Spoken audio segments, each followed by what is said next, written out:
Assalamualaikum warahmatullahi wabarakatuh. Salam sejahtera bagi kita semuanya, teman-teman mahasiswa Universitas Terbuka dan para pemirsa pada umumnya. Pada kesempatan ini saya akan bincang-bincang lagi, akan diskusi lagi tentang knowledge, sains, dan filsafat. Jadi ini adalah satu program kelanjutan dari apa yang sudah saya diskusikan dengan teman-teman semuanya pada pertemuan-pertemuan sebelumnya. Yang temanya adalah tentang sains, knowledge, sains, dan filsafat. Ya. Supaya teman-teman tidak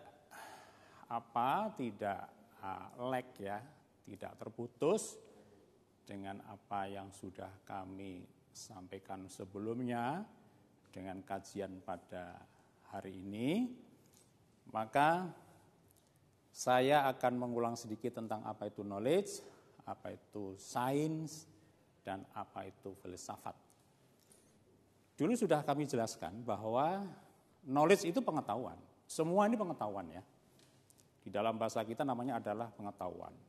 Knowledge ya pengetahuan, sains ya pengetahuan, filsafat juga pengetahuan.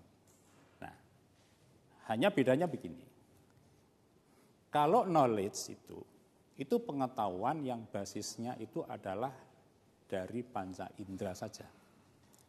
Sedangkan kalau sains itu adalah pengetahuan ya, yang basisnya riset ilmiah. Ya. Sedangkan filsafat ini pengetahuan juga, hanya basisnya itu adalah pemikiran yang mendalam, yang radikal, yang logis, yang sistematis, dan universal. Nah, contoh knowledge. Jadi ketika kita melihat suatu benda, atau mendengarkan, ya, atau meraba, kemudian semua orang ngomong, contoh, misalnya, ya, kita mendengar setiap orang ketika ada orang membeli sepeda motor begitu, kemudian semua orang ngomong, oh Pak Paiman itu membeli Honda. Sehingga di kepala kita, kalau mendengar kata Honda itu sepeda motor. Nah, padahal kan tidak semua sepeda motor itu Honda, kan ada Yamaha. Tetapi karena memang semua orang ngomong seperti itu, maka knowledge ya, itu menjadi knowledge. Menjadi satu pengetahuan umum yang semua orang ketika mendengar kata Honda, maka otak kita itu merefer kepada semua motor, bukan hanya motor yang bermerek Honda. Ya, itu namanya pada tingkat knowledge. Nah, ini berbeda dengan sains. Sains itu ya pengetahuan juga, tetapi ada satu proses, namanya proses validasi, proses verifikasi, proses uji coba, kemudian proses kesahihan ya. Apakah itu pada tingkat konsep, apakah itu pada tingkat teori ya. Jadi kalau tadi mengatakan bahwa pada tingkat knowledge Honda, nah, maka pada tingkat sains diverifikasi. Apakah itu Honda apa bukan? Konsep yang betul itu apa? Nah, sehingga kemudian diverifikasi, oh ternyata ini bukan Honda, ini yang dibeli ini bukan Honda tapi Yamaha. Nah, sehingga ini ada satu proses namanya adalah proses verifikasi. Jadi ketika orang, si Pak Paiman tadi membeli sepeda motor, ternyata itu mereknya itu bukan Honda, tetapi adalah Yamaha, maka diverifikasi, oh bukan.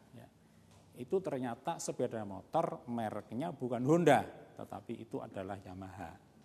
Ya, seperti itu.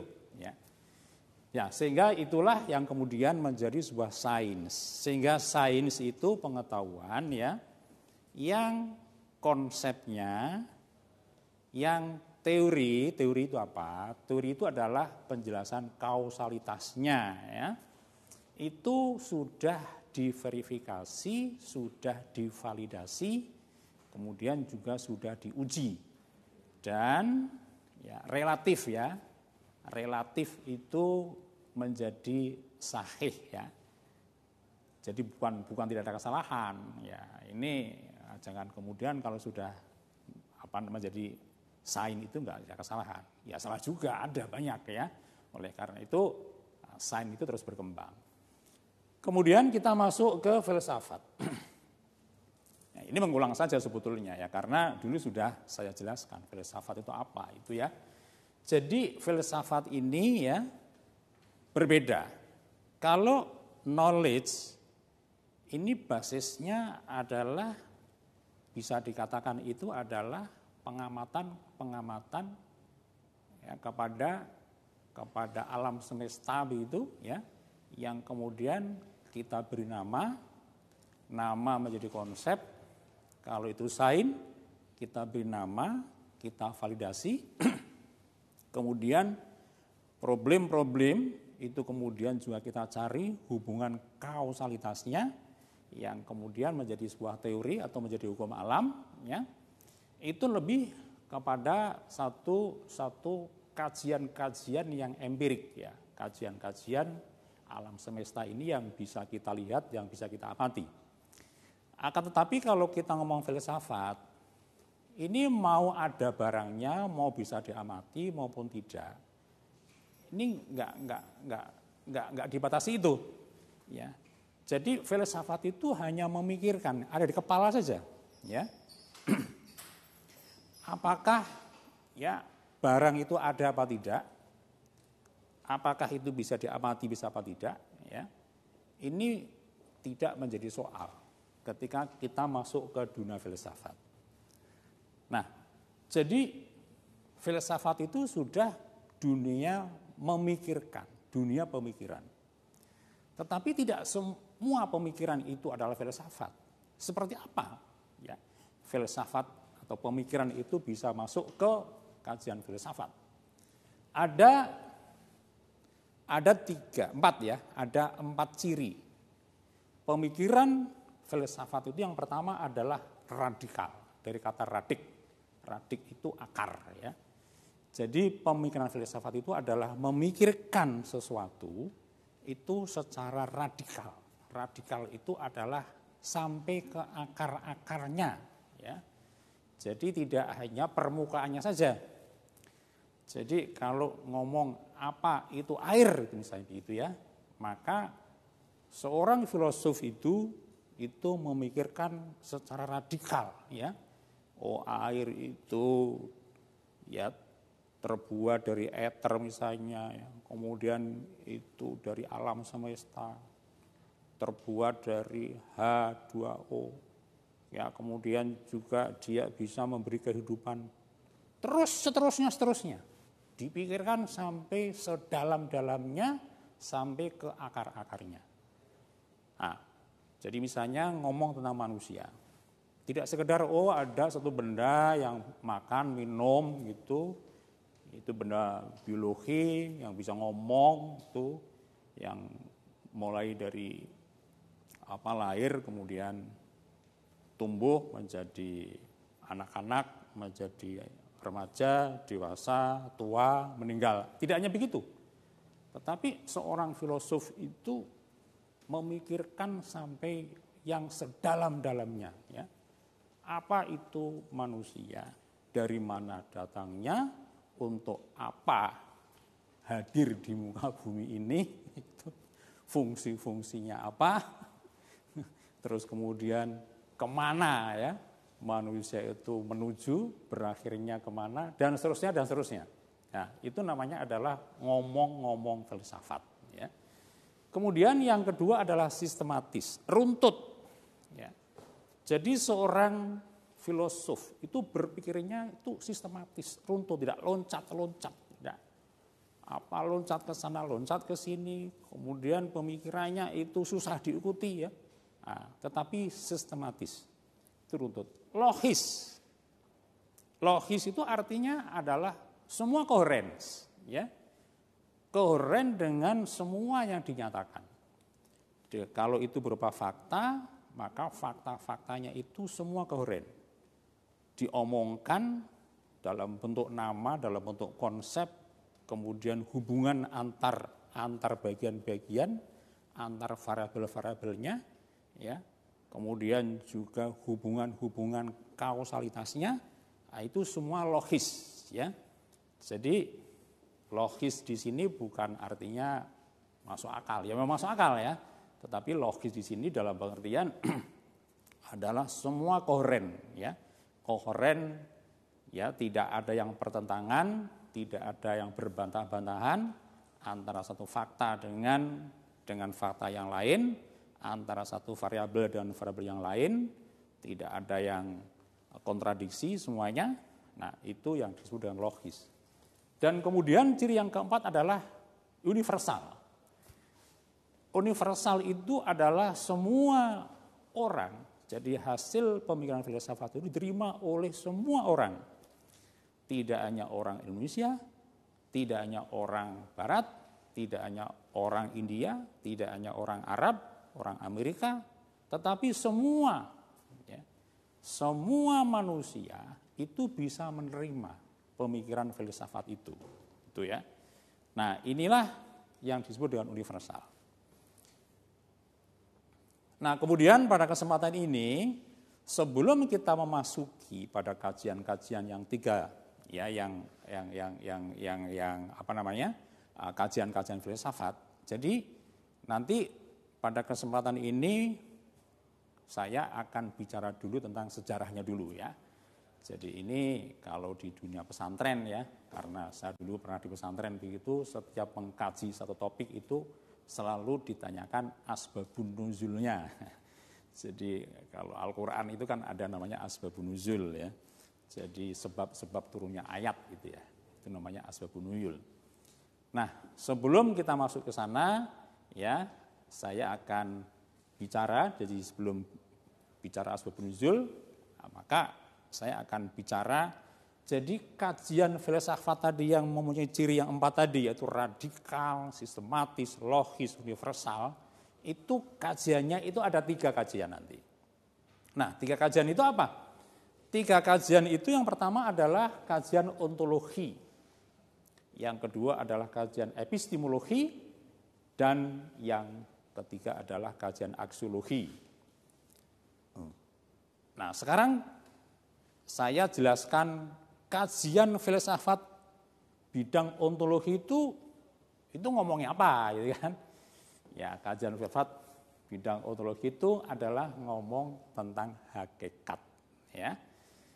Jadi seorang filosof itu ketika berbicara pertama kali itu adalah bicara tentang hakikat, ya.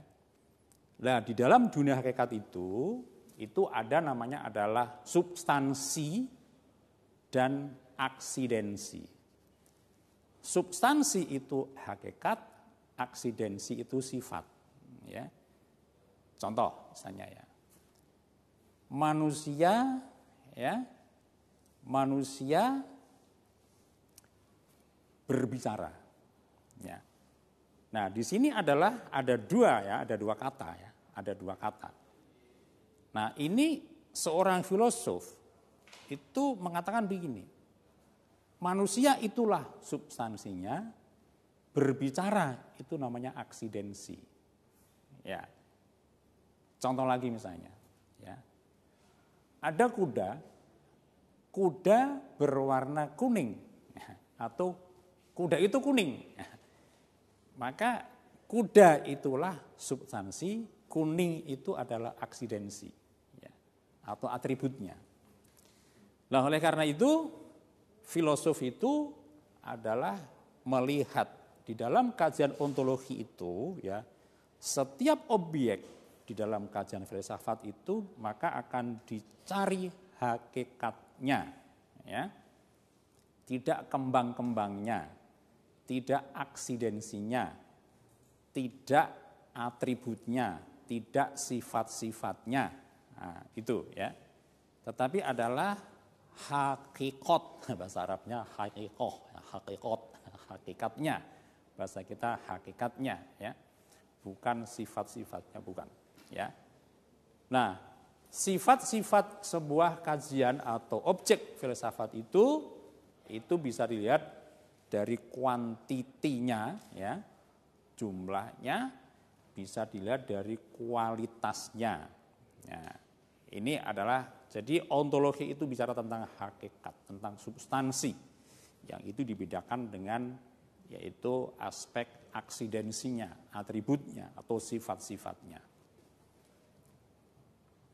Kemudian kajian filsafat yang kedua adalah epistemologi. Apa artinya epistemologi itu? Epistemologi itu berbicara begini, oke, kalau Anda mengatakan ya, seorang filosof mengatakan kalau saya mengatakan bahwa ini adalah kuda ya, maka pertanyaan berikutnya, kok kamu mengatakan kuda? Metode apa yang kamu pakai? Jadi ngomong cara yang kamu pakai bahwa kamu menentukan bahwa ini kuda, kamu menentukan bahwa ini adalah manusia, ya. Kamu mengatakan bahwa ini adalah kursi, kamu mengatakan bahwa ini adalah langit, kamu mengatakan bahwa langit itu terdiri dari galaksi-galaksi, ya. Nah, kalau kamu ngomong begitu itu metodenya apa? Cara kamu untuk menentukan ya bahwa itu adalah langit sebagai satu ya yang di dalamnya ada sistem galaksi-galaksi. Ya, itu apa? Metode yang kamu pakai apa? Nah, itulah kajian-kajian epistemologi ya. Jadi di sini apakah rasional? Kalau kamu mengatakan bahwa, contoh misalnya ya, bahwa pusat galaksi ini adalah matahari, bukan bumi, misalnya begitu ya. Sebagaimana disampaikan oleh filosof Bruno misalnya ya. Karena dia yang pertama kali ya, sebelumnya enggak juga ya. Bruno itu kan hanya ikut-ikutan sama ahli falak dari apa namanya Al-Biruni misalnya ya. Sebelum itu dia sudah ada, hanya yang mempublikasikan itu apa namanya kepotong ya. Sehingga yang diketahui oleh dunia itu seolah-olah pertama kali yang mengatakan bahwa pusat alam ini adalah matahari, begitu Bruno. Sebelumnya padahal enggak. Tapi oke lah ya. Ketika mengatakan bahwa pusat alam semesta ini bukan bumi, sebagaimana yang diajarkan oleh gereja Katolik waktu itu, begitu. Kemudian Bruno mengatakan bahwa enggak bumi, tetapi adalah matahari. Ya, maka pertanyaannya, apakah itu rasional, masuk akal maksudnya? Apakah itu valid, sahih? Ya, sahih itu artinya apa yang kamu katakan sesuai dengan faktanya, ya. Dan apakah itu justifies ya secara hukum alam itu bisa dibetulkan, betul ya. Apakah begitu? Kalau semuanya iya ya, maka itulah bisa diterima, hakikat itu nanti bisa diterima. Tetapi kalau hakikat itu ternyata jawabnya tidak, maka hakikat itu menjadi tertolak. Sehingga substansi pada ontologi itu sudah tidak perlu kita bicarakan, kira-kira begitu ya. Kemudian yang kedua pertanyaannya, bagaimana hakikat itu dikonstruk? Kembali kepada misalnya pendapatnya Bruno yang dia mengatakan bahwa ya pusat alam semesta ini adalah matahari ya. Maka pertanyaan epistemologinya bagaimana? Ya si Bruno itu mengkonstruk, menyusun satu pemikiran itu di dalam satu kerangka filosofis itu begitu. Apakah memang dikonstruk secara benar? Apakah acak-acakan? Apakah konstruknya itu memang ada logikanya, ada masuk akalnya? Yang pertama tadi. Nah, ketika jawabannya iya, memang konstruknya begitu, ya, sesuai dengan yang saya pikirkan, sesuai dengan yang saya amati, sesuai dengan ide-ide yang saya terima. Ketika konstruk itu betul, ya, maka pada langkah ontologi yang pertama tadi, maka itu menjadi bisa diterima. Ya.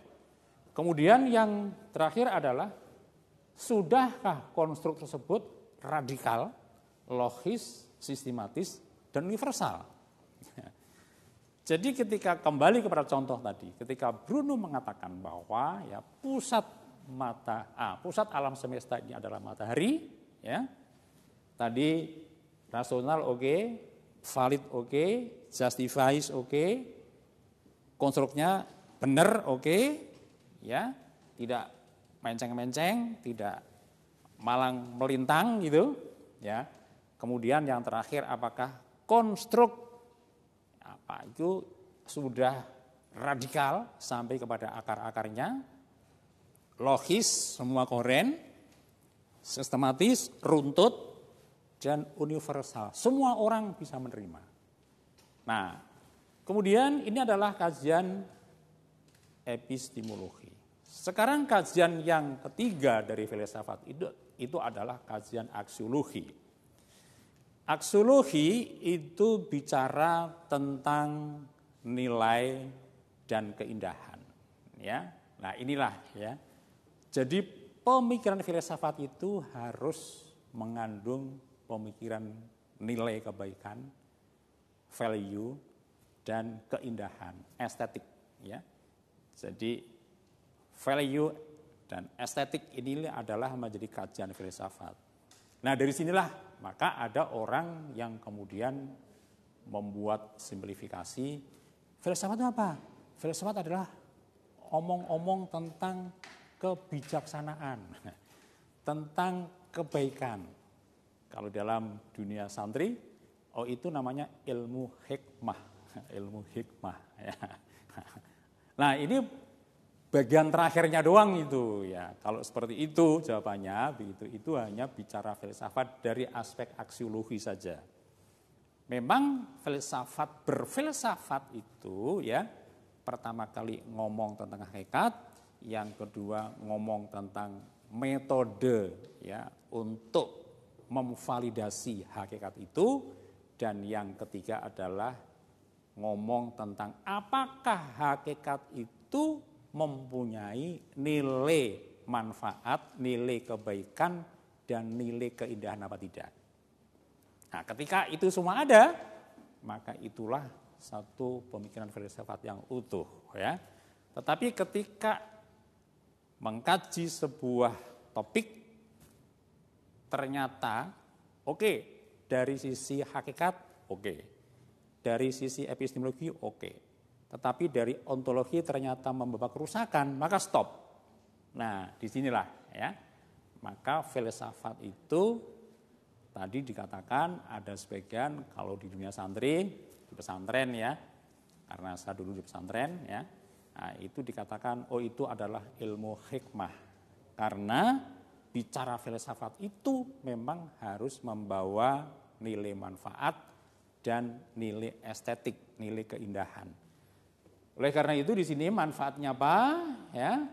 Jadi untuk apa? Ya. Hakikat itu untuk apa? Apakah ada manfaatnya bagi kemanusiaan apa tidak? Apakah itu menciptakan keindahan di dunia apa tidak? Kira-kira begitu ya. Jadi kemudian bagaimana ya kaitan antara penggunaannya dengan kaidah-kaidah moral ya, itulah ya. Sehingga di dalam aksiologi itu maka ada 3 hal yang menjadi kajiannya. Yang pertama adalah moral conduct, yaitu perilaku moral. Jadi mengkaji sesuatu itu, maka nanti ya di dalam dunia filsafat, apakah ya sesuatu itu kemudian ketika diyakini itu akan membawa manusia yang tahu tentang sesuatu tadi, itu moralnya menjadi baik apa menjadi rusak. Kalau itu baik, nah itulah menjadi bagian dari kajian filsafat. Yang kedua, yaitu aesthetic expression. Jadi maka yang pertama melahirkan namanya teori nilai, ya, value theory. Kemudian yang kedua adalah aesthetic expression, Maka kajian sesuatu tadi itu harus bisa mengekspresikan orang yang tahu itu, yaitu secara indah. Ya. Jadi tidak diekspresikan dengan cara yang tidak indah, ya, kata-katanya kasar, menyakitkan orang, itu tidak indah, ya. Kemudian dalam berpakaian juga sekenanya, semau-maunya, di dalam bernegara juga dengan cara-cara brutal, itu tidak indah, tidak estetik, ya. Maka estetik expression itu melahirkan teori keindahan. Dan yang terakhir adalah socio-political life, yaitu kehidupan sosial politik, ya, yang bagaimana, yang bajik, ya. Jadi menghasilkan di dalam kajian filsafat itu, maka orang yang tahu tentang sesuatu yang dikaji itu, maka nanti akan menghasilkan satu kehidupan, satu perilaku politik, ya, sosial politik yang bajik, yang polis, ya, karena politik itu dari kata polis, ya. Polis itu adalah satu kota, ya, kota di Yunani kuno sana, artinya adalah warga negara. Jadi ada satu warga negara hidup dalam satu kota itu, ya, di Athena sana, yang orangnya itu beradab. Nah, orang yang hidup di negara itu, maka negara seperti itu disebut dengan polis. Dari kata polis menjadi polite itu sopan, politik itu adalah satu kekuasaan yang sopan, ya. Nah, kemudian berkembang lagi menjadi polisi, ada polisi. Polisi itulah aparat negara yang sopan, ya. Tapi negara kita ini polisinya nembak-nembak juga, ya. Nah, ini perlu kita belajar filsafat, ya. Mudah-mudahan nih Pak Kapolri yang baru ini nanti belajar filsafat supaya polisi menjadi polis, menjadi socio-political life itu nanti mengerti bahwa kehidupan itu harus polite, ya, harus baik, ya, harus bajik, sehingga menghasilkan satu kebajikan. Oke, sekarang sebelum masuk supaya teman-teman semuanya, para pemirsa itu juga lebih memahami lebih dalam, ya, maka saya akan jelaskan sekilas bagaimana sebuah sejarah filsafat itu yang sampai sekarang itu, ya, tetap menjadi satu bagian penting dari kehidupan kita sebagai manusia, yang manusia tidak bisa lepas dari filsafat, karena filsafat itulah sebagai, ya, mother of science. Jadi ibu dari sains gitu, ya. Jadi kalau tidak ada filsafat, maka yang sains yang sekarang kita kenal itu bisa jadi tidak ada, ya, karena sains itu adalah lahir dari rahim filsafat, nah gitu, ya. Oke, nah sekarang filsafat itu mulai dipikirkan itu, ya, pada di Yunani, ya. Jadi pertama kali memang ini, ya, Yunani itu luar biasa. Jadi kira-kira, ya, 500 tahun sebelum Masehi, ya, itu di Yunani sudah ada satu komunitas yang orang-orangnya itu sudah suka mikir, ya. Jadi itu menunjukkan bahwa pada saat itu, ya, jadi kira-kira 500 tahun, 600 tahun sebelum Masehi, itu di sana di Yunani itu sudah terbentuk, ya, satu komunitas yang makmur, ya. Karena apa? Tandanya, ya, kalau tidak ada komunitas yang makmur, tidak mungkin lah, ya, ada orang yang mikir-mikir. Karena kalau orang tidak makmur itu sibuk mencari uang. Jadi sibuk mencari uang, jadi nggak sangat mikir.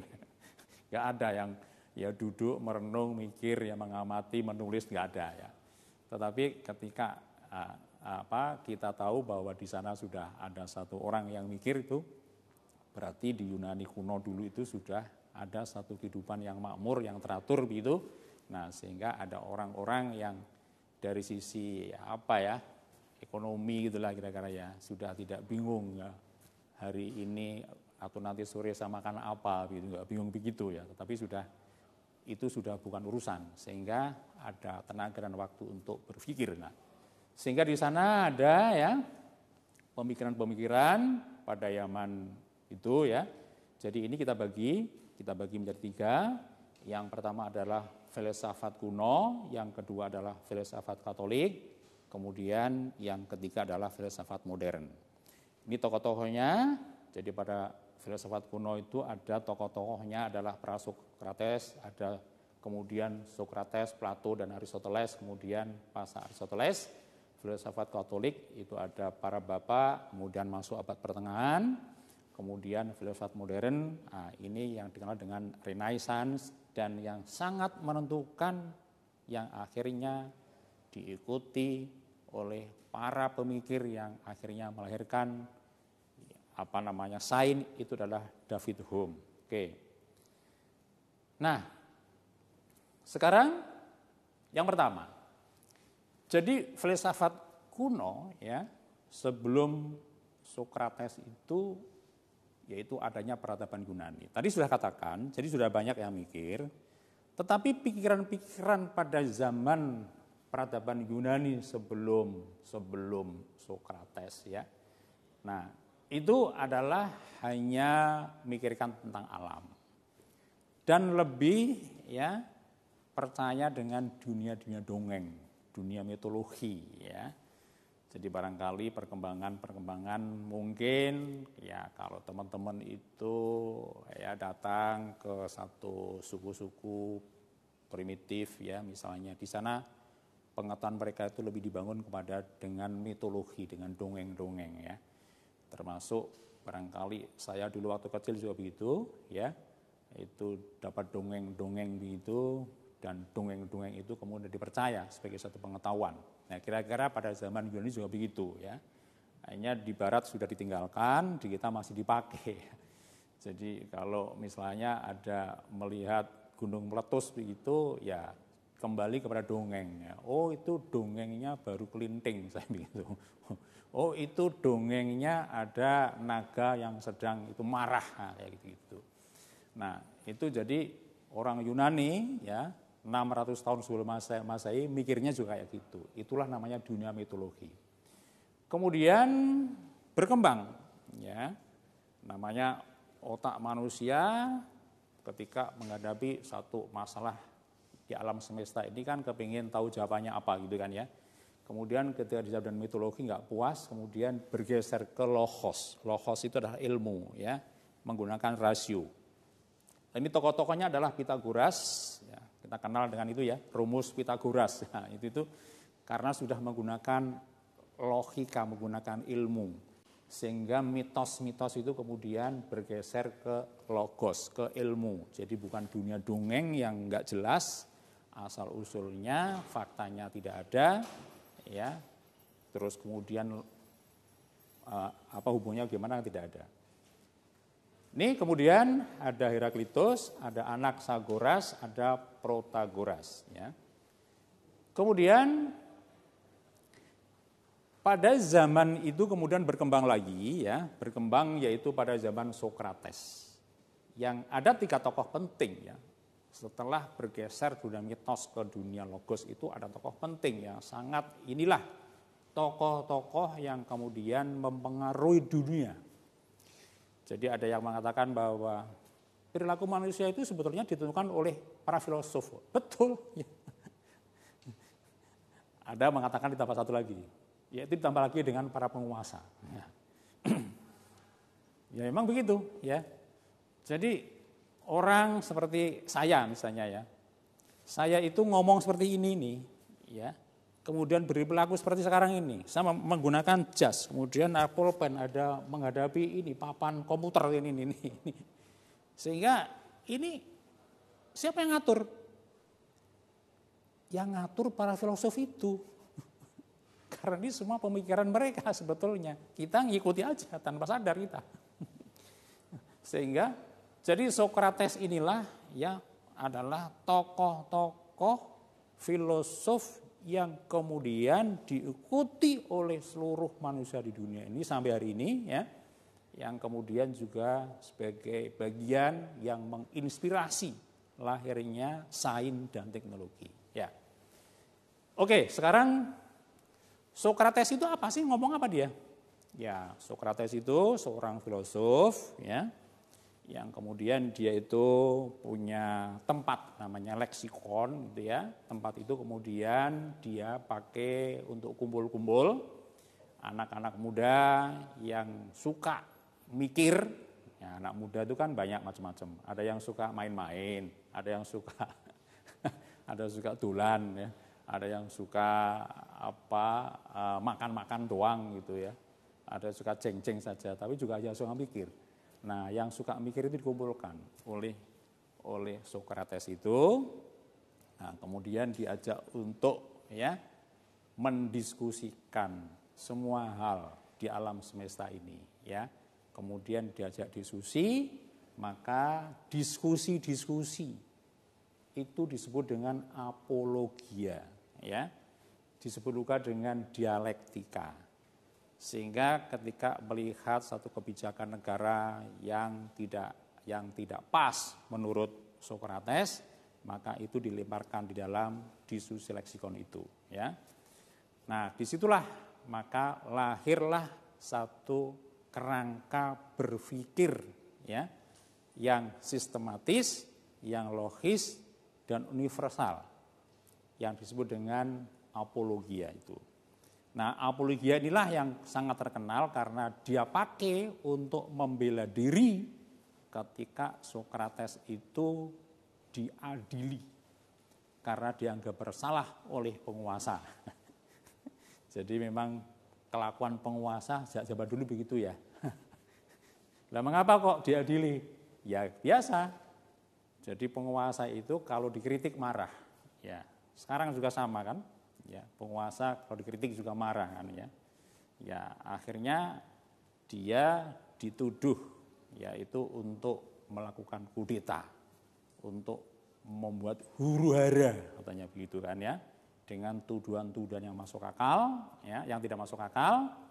Nah, maka kemudian ketika Sokrates itu diadili di pengadilan, maka membuat satu pembelaan dan itu ditulis yang kemudian terkenal dengan apologia, yaitu pembelaan diri.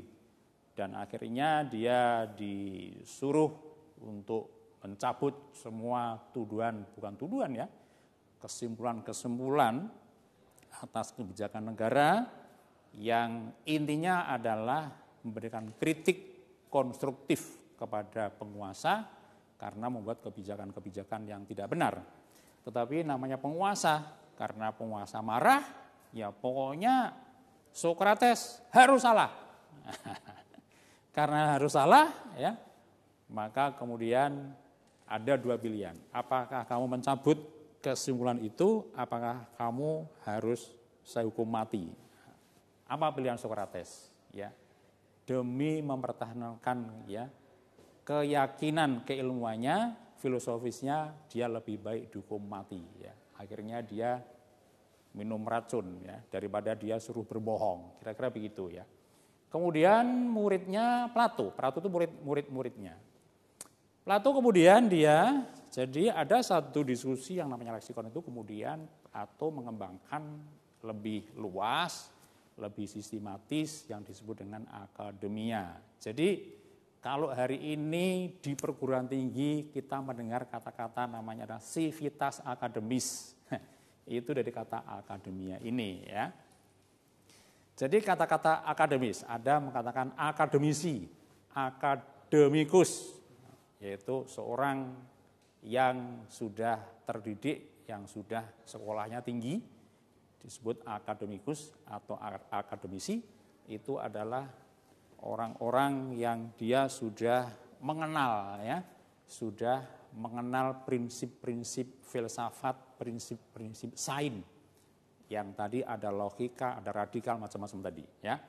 Nah, itu akademia. Ada forum, ada satu tempat, satu lembaga yang juga seperti gurunya Sokrates. Jadi mengundang anak-anak muda yang suka berdiskusi, yang suka berpikir ya, tentang alam semesta, tentang negara, tentang masyarakat, dan lain-lain itu, maka diberi tempat namanya akademia itu. Ya. Nah, di akademia itulah siapapun boleh masuk, yaitu mereka anak muda yang sudah berusia 17 tahun. Kalau di bawah 17 tahun nggak boleh masuk, masih anak-anak, belum bisa mikir. Jadi yang sudah 17 tahun, nah itu bisa masuk ke akademia itu. Nah kemudian syaratnya satu saja. Jadi sebelum masuk di akademia itu, maka dia harus bisa membuat pertanyaan. Nah ini ya. Jadi sekarang mahasiswa kita itu kan nggak bisa membuat pertanyaan. Nah ini dipertanyakan ini. Ini berarti bukan sivitas akademia, bukan warga akademia ya. Sivitas artinya warga akademia. Jadi sivitas akademia ini warga akademia Plato itu sebetulnya gitu ya.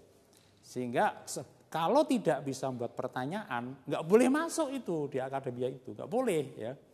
Maka nanti Plato punya asisten begitu ya, yang masuk itu di depan pintu begitu. Mau ikut di akademia? Ya, saya mau ikut. Mau izin, saya ikut begitu. Mana pertanyaanmu? Nah gitu. Kalau dia bisa membuat pertanyaan tertulis begitu, masuk. Kalau enggak membuat pertanyaan nggak boleh masuk. Jadi kemudian pertanyaan itu ditulis, setelah tulis kemudian oleh asisten Plato dikumpulkan, setelah itu kemudian dimasukkan di kotak. Ya. Di kotak namanya adalah ya question box, jadi box pertanyaan. Ya. Di situ, nah dari situ terkumpul misalnya pesertanya, misalnya ada 40 itu ya, dibatasi, ya dibatasi nggak boleh lebih 40, maksimal 40, ya bisa 30. Nah katakan 30, maka ada 30 pertanyaan di dalam kotak pertanyaan itu. Nah dari situ kemudian nanti Plato mengambil secara acak gitu ya. Acak ambil satu. Setelah diambil kemudian dibacakan. Dibacakan, setelah itu kemudian disitulah diskusi yang logis, sistematis itu kemudian dibahas. Ya itulah forum akademia. Nah disinilah maka lahir dialog, ya, musyawarah, diskusi. Jadi forum akademia itu adalah satu forum dialog, forum diskusi, forum musyawarah, ya, forum untuk adu argumen. Nah disinilah. Ya. Jadi sebetulnya universitas itu adalah akademia itu. Kalau universitas itu tidak ada diskusi, itu sekolah namanya, sekolah SMP, SMA, SD. Nah ini barangkali memang ya. Perguruan tinggi Indonesia ini dikembali ke kitanya ya supaya menjadi sebuah forum akademia, betul ya. Karena dikembangkan namanya diskusi, dialog ya, kemudian musyawarah ya, debat. Nah, itu adalah namanya.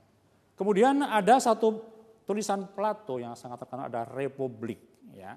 Nah, di situ Plato dari pemikirannya dengan dialog dengan anak-anak muda itu yang mau berpikir kemudian mengagas satu sistem pemerintah disebut republik, yaitu satu negara ya yang di sana itu tidak ada raja, tetapi ada satu pemerintahan yang diambil rakyat, tapi bukan demokrasi ya. Plato menentang demokrasi karena demokrasi itu dia katakan bahwa itu kan pemerintahan orang-orang bodoh-bodoh itu. Nah, sehingga orang-orang demokrasi itu ya kata Plato mengatakan itu pemerintahannya orang bodoh itu. Karena apa? Karena mengandalkan kekuasaan pada rakyat dan sebagian besar rakyat itu bodoh, kata Plato.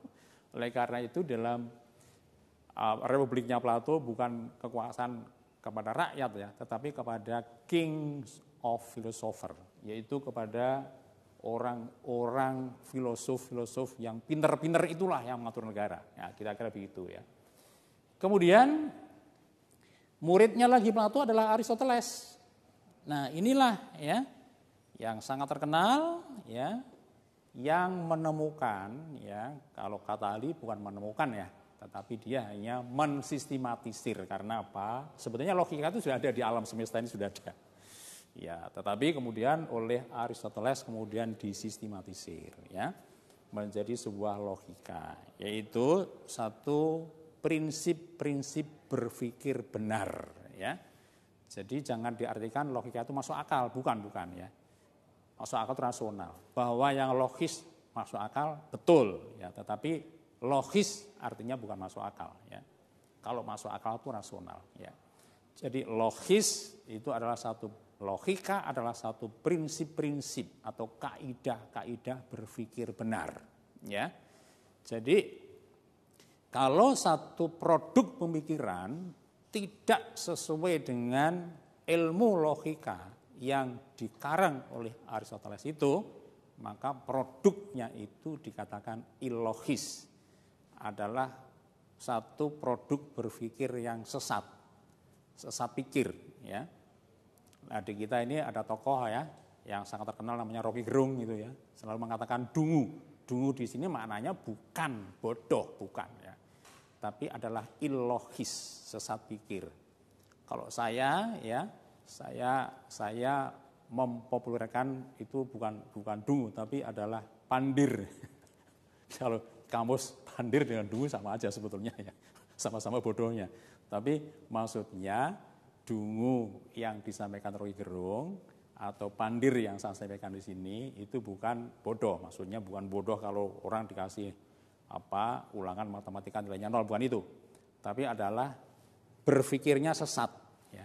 Sesat pikir ya, tidak mengikuti dengan kaidah-kaidah atau prinsip-prinsip logika, ilmu berpikir benar itu ya. Nah, itu adalah orang-orang ilogis, orang-orang dungu pikir, orang-orang pandir ya. Nah, kemudian Aristoteles menggambarkan namanya ilmu praktis. Ya, jadi berfilsafat itu yang praktis aja deh. Gitu kira-kira begitu. Yang langsung ada manfaatnya kira-kira begitu ya. Kemudian dialah yang kemudian ya mengusulkan namanya demokrasi ya. Jadi negara demokrasi. Demokrasi itulah yang kemudian dia kembangkan ya. Yang ini beda dengan gurunya.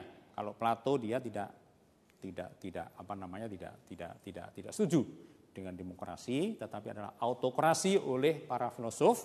Tetapi kalau Aristoteles dia mendukung adanya demokrasi. Asumsinya oh ya benar memang demokrasi itu adalah pemerintahan orang-orang bodoh, betul, karena suara saya yang sudah profesor begini sama dengan suaranya ya kuli bangunan yang sekolahnya yang SD, barangkali nggak sekolah, sama.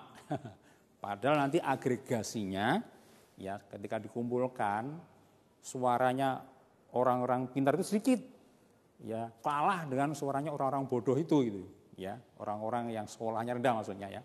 Nah, itu. Nah, sehingga dan mereka itulah yang nanti yang akan menentukan kekuasaan. Maka Plato mengatakan demokrasi itu adalah satu sistem pemerintahan oleh orang-orang bodoh gitu ya.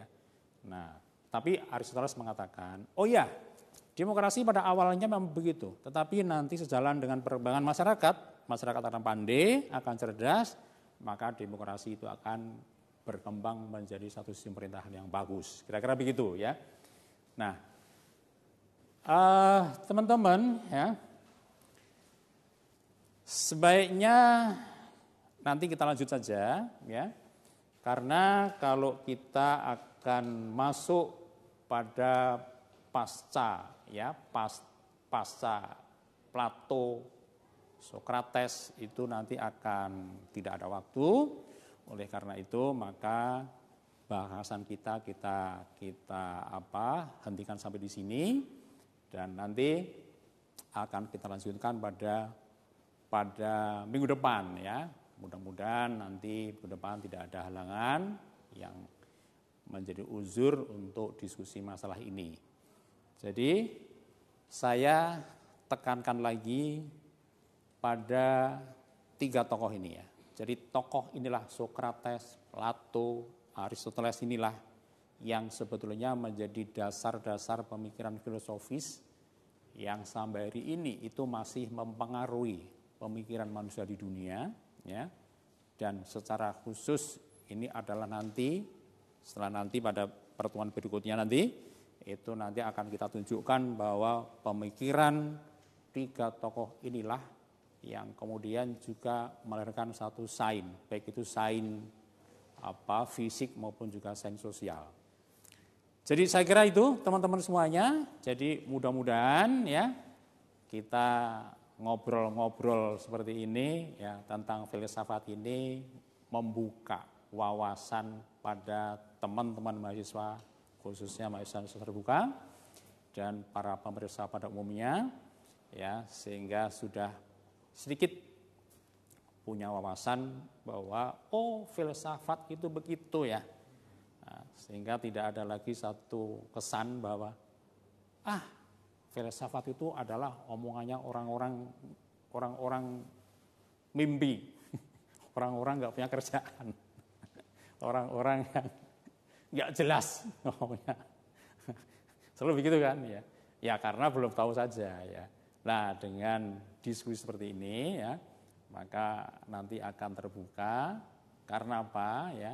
Karena kalau sekolah itu kan gini, gelar S1 itu kan sarjana ya kalau di Indonesia ya. Kemudian kalau S2 itu kan magister gitu ya.